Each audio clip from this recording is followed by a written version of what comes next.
এই যুদ্ধাপরাধীদের বিচার কেন করলাম তার প্রতিশোধ নেওয়ার জন্য কিন্তু এই ট্রাইব্যুনালে আমাদের বিচার হচ্ছে। তার কারণ যেসব অপরাধের কথা বলা হয়েছে, একটা অপরাধও তো আমি করি নাই বা আমরা কেউ করিনি। যেমন আবু সাইদের হত্যার কথাই ধরো, আবু সাইদকে হত্যা করার কথা বলা হয়েছে।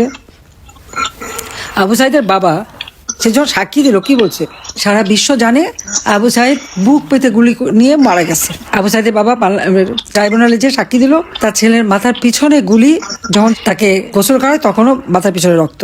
যদিও মামলা চলাকালীন সময় প্রসিকিউটর বলছিল যে পিছনে না পিছনে সামনে সামনে, তারপরে আবার পরবর্তীতে এক সাংবাদিকের প্রশ্ন সে বলছিল হ্যাঁ মাথায় পিছনের কথাটা বলা আমার ভুল হয়ে গেছে। মানে সাক্ষী যাতে শিখে পড়ে নিয়ে এসেছে তারা আসলে সঠিক কথা বলতে পারেনি।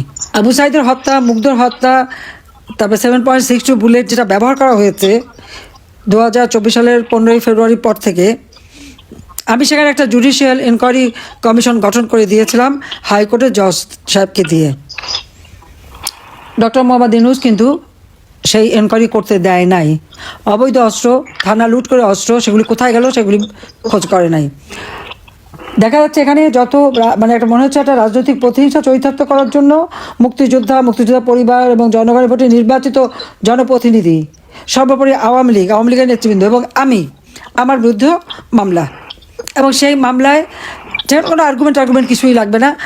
তারা নিজেরাই একজন আইনজীবী ঠিক করে দিয়েছে। সেই আইনজীবী আবার যখন জজ সাহেবের সাথে কথা বলে সেটাও আবার প্রচার হয়ে গেছে যে সে আইনজীবী খুব ভালো ভালো কথা বলছিল যে আমাকে মুক্তি দিতে হবে, আমার কোনো অপরাধ নেই ইত্যাদি ইত্যাদি। আবার জজ সাহেবকে বলছে আমার তো এই কথাগুলি বলতেই হয়, আমি তো বাইরে অন্য কথা বলতে পারি না, কাজে আমাকে তো বলতেই হবে হ্যাঁ যে না ফাঁসি দেওয়া যাবে না। আমি কি বলতে পারি যে ফাঁসি হোক? একবার আপনারা চিন্তা করে দেখেন তো কী বিচারটা হচ্ছে বাংলাদেশে, কোন বিচারটা হচ্ছে? তো এই হলো বাংলাদেশের অবস্থা।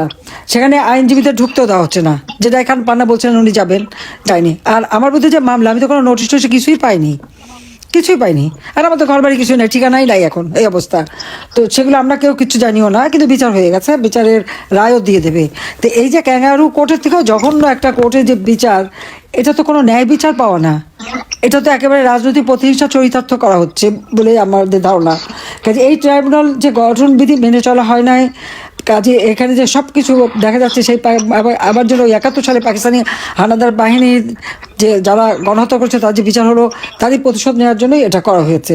কাজে আজকে আমরা দীর্ঘদিন আমাদের হাজার হাজার লক্ষ লক্ষ নেতাকর্মী ঘরবাড়ি হারা, তাদের উপরে নির্যাতনের চরমভাবে শিকার। তো আমরা আজকে যে আন্দোলনের ডাক দিয়েছিলাম লকডাউন, এই লকডাউনে আমি বলবো যে আমাদের আওয়ামী লীগ এবং সহযোগী সংগঠনের নেতৃবৃন্দ, সাধারণ শ্রেণী পেশার মানুষ, প্রবাসীরা, দেশে বিদেশে সকল বন্ধুরা এবং বিভিন্ন শ্রেণী পেশার জনগোষ্ঠী প্রত্যেকে যে অকুণ্ঠ সমর্থন দিয়েছেন, এবং এই যে প্রতিকূল অবস্থা, সেই মানে ইউনূসের যে জঙ্গি বাহিনী, কারণ ইউনূস ক্ষমতায় এসে সমস্ত জঙ্গিদের ছেড়ে দিয়েছে, মুক্ত করে দিয়েছে, হত্যাকারীদের ছেড়ে দিয়েছে। এই তারা যে অস্ত্র শস্ত্র নিয়ে তারপরে বিভিন্নভাবে কুপিয়ে মানুষ মারা, লাঠি দিয়ে পিটিয়ে মারা, গুলি করে মারা, এইগুলি করেছে।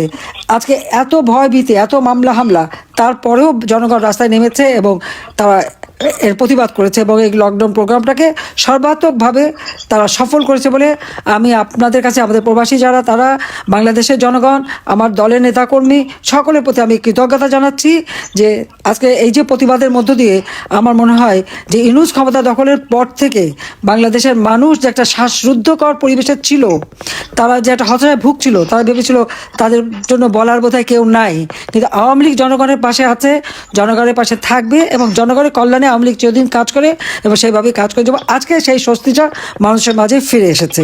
তবে আমাদের এই সংগ্রাম গণতন্ত্র পুনরুদ্ধারের সংগ্রাম, জনগণের ভোটের অধিকার আদায়ের সংগ্রাম, দেশের মানুষের নিরাপত্তা শান্তি নিশ্চিত করবার সংগ্রাম, এবং যত আমাদের রাজবন্দী তাদের মুক্তি, মিথ্যা মামলা প্রত্যাহার এবং মানুষের জীবন মান উন্নত করা, আর্থসামাজিক উন্নয়নের লক্ষ্যে আওয়ামী লীগের সংগ্রাম অব্যাহত থাকবে। এবং আমাদের এই সমর্থন দেওয়ার জন্য সবাইকে আমি ধন্যবাদ জানাই, এবং আন্তর্জাতিক ক্ষেত্রে যে সমস্ত বন্ধুরা, আমাদের বন্ধুপ্রতিম দেশ এবং যারা আমাদের সমর্থন দিচ্ছেন, জনপ্রতিনিধি সকলকে আমি আমার ধন্যবাদ জানাই, কৃতজ্ঞতা জানাই, সবাইকে ধন্যবাদ। আজকে আপনারা এখানে এসেছেন, আপনাদেরকে আমি ধন্যবাদ জানাই, এবং আমরা ন্যায় বিচার চাই, এটা সত্যিকার কোর্টে বিচার হোক, সেটা প্রমাণ দিক তারা যে হ্যাঁ আমি অপরাধী। কোনো প্রমাণ তারা দিতে পারেনি, শুধু মিথ্যা কথা বলে, এবং এই যে কোর্টে দাঁড়িয়ে মিথ্যা বলা, এটাও কিন্তু একটা অপরাধ। চিফ প্রসিকিউটর কিন্তু সেই অপরাধ করেছে।